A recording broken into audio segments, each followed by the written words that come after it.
Mēs esam Zasas kultūras nama jauniešu deju kolektīvs Solis! Šogad ceram tikt uz dziesmu un deju svētkiem, bet tam mums ir nepieciešami dažādi tautas tērpi un to piederumi. Mūsu deju kolektīvs pastāv jau 3 gadus, taču jau pa šo laiku mēs esam paspējuši iegūt pirmās pakāpes diplomus deju skatēs. Tagad ir palicis tikai viens šķērslis, kas mūs šķir no mūsu galvenā sapņa – dziesmu un deju svētkiem.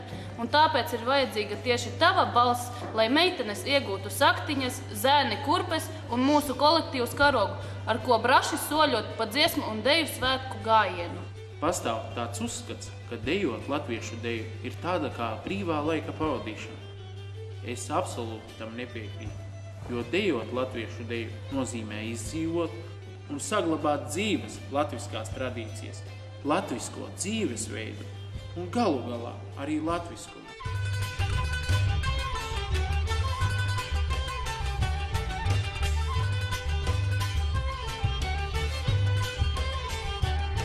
Tā kā mēs zinām, ka dimanti ir tomēr sievietes labākie draugi, tad arī saktas varētu būt mūsu meitiņu labākais draugs. Un līdz ar to jums ir mūs jāatbalsta un jābalso, lai mums būtu saktas, kas arī saturētu mūsu blūzes kopā un arī labāk izskatītos kopā viss tautas tērps. Tas mums ļaut iegūt pēc iespējas vairāk punktus skatē tieši tērpu noformējumā, un tas mums arī pavērtu lielākas iespējas nokļūt šī gada dziesmu un deju svētkos. Katrai dejai ir savs stāsts, un lai šo stāstu izstāstītu, nepietiek parādīt sevi emocionāli, bet vajag arī parādīt vizuāli. Katra dejotāja sapnis ir dziesmu un deju svētki. Un kā lai dejot šādos nolietotos ilgu gadu laiku dejojot zābakos, mēs gribam arī uzdejot kurpēs.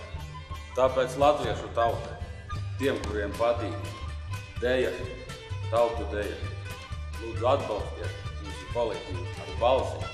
Tāpēc mēs vēršamies tieši pie tevis un ceram uz tavām balsīm. Balsot tu vari 2 veidos. Balsojot mājaslapā www.labiedarbi.lv, kur tu atdod savu balsi, ierakstot savu telefonu numuru, sagaidot SMS ar kodu un ievadot kodu atkal mājaslapā. Tas nemaksā neko, aizņem vien nepilnu minūti.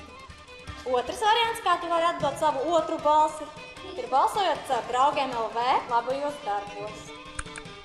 Paldies, ka nobalsoji, un ja nenobalsoji, tad balso par Latvijas tautas tradīciju ienešanu 21. gadsimtā.